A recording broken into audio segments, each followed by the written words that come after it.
Hi everyone, welcome back to a new post today. Let's discuss the most important topics that we need to keep track for November 3rd and 4th with regard to the UPSC preliminary examination. And the very first is about extradition treaties signed by India. So there was an extradition request from Canada to India.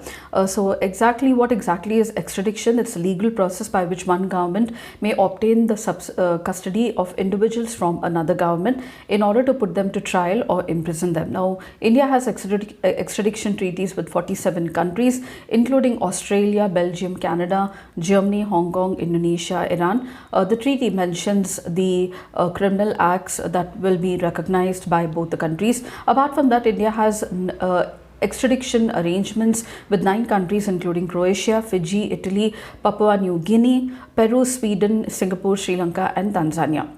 The next one is about Armed Forces Special Powers Act now being extended in Manipur. So first of all, you have to remember that this is a central law of the parliament, and to maintain public order in disturbed areas. Now, disturbed areas are defined under the Act. Also, it is both the centre and the state have concurrent powers with regard to declaring an act as a disturbed area. The Act was passed in 1958, mainly to deal with insurgency in Manipur, Nagaland, and the few northeastern states. It gives armed forces certain powers like open fire. The military can open fire and kill anyone breaking the law or carrying arms and ammunition. Arrest and search. The military can arrest people and search premises without warrants based on reasonable suspicion.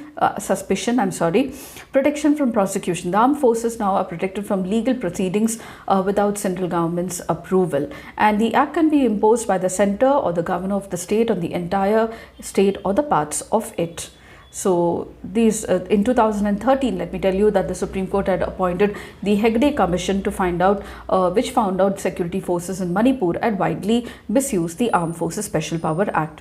And Operation Sagar Manthan now was in news. So why was it in news? It was in news because of the Narcotics Control Bureau, which conducted this operation on the post of Porbandar, that's in Gujarat, to deal with a drug cartel and a smuggler. So Narcotics Control Bureau is an organization that is it is a law enforcement organization created under the Narcotics, Drugs and Psychotropic Substances Act. It combats illegal drug trafficking, and also it was set up in 1986. It fulfills India's duty towards the various conventions. For example, the Single Convention on Narcotic Drugs, the Convention on Psychotropic Substances, United Nations Convention against illicit traffic in narcotics, drugs and psychotropic substances.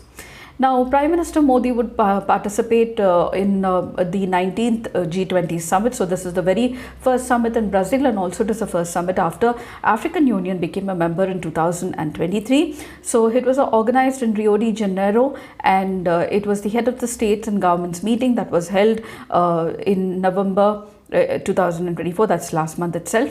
And the main agenda for the 2024 G20 summit was social inclusion, fight against hunger, energy transition, sustainable development, reform of global institutions. Let me tell you that Brazil launched the G20 Social. What is this? It is a space for the first time that will bring in civil society into debate, where it can participate and contribute to discussions and policy formulations regarding the summit.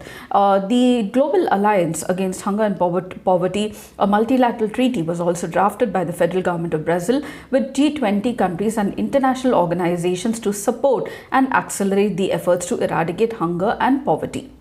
And the very next issue is about Supreme Court now ordering against the reopening of a Thoothukudi copper plant, upholding the right to health against industrial interest. And Supreme Court dismissed Vedanta Limited request to open the Sterlite copper plant in Thoothukudi in Tamil Nadu on February 29, 2024. The court ruled that public health is more important than the industrial interest, and the plant's closure was necessary to protect health and welfare of the local residents. The plant had been accused of environmental violations like violating the Air and the Water Pollution Act, and also there was a public outcry because it injured and killed many people after a protest where fire was opened on them. And after this, we have the next issue about the Riyadh Summit. So what exactly is the Riyadh Summit? Riyadh Summit was organized by Saudi Arabia for talks between Israel and Palestine. It gathered the members of the Arab League and the Organization of Islamic Cooperation to speak in one voice against the actions of Israel on the Palestinian territories.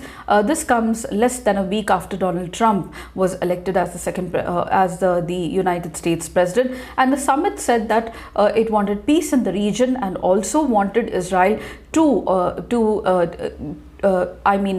disengage from all the occupied Arab territories which were demarcated in 1967. And the statement mentioned United Nations resolutions which have called on Israel to withdraw from these areas, and the 2002 Arab Peace Initiative as well, in which Arab nations offered Israel normalized ties for the two states agreement with Palestine along the 1967 lines. And the international committee called on launching a plan with specific steps to make Palestine a sovereign state as well. The next is about Typhoon Manye. It was in news because it hit the coast of Philippines. It is a super typhoon, Papito, as it is called as well, and it was powerful, a long-tracked tropical cyclone. It is also the 6th consecutive tropical cyclone to affect the country in less than a month. So these are the few issues that I thought I should be discussing for November 3rd and November 4th with regard to your UPSC preliminary examination. If you did, please do like, share and subscribe, and don't forget to comment at the end of the video. I shall see you in my next post for November 5th and 6th, and until then, it's very happy learning.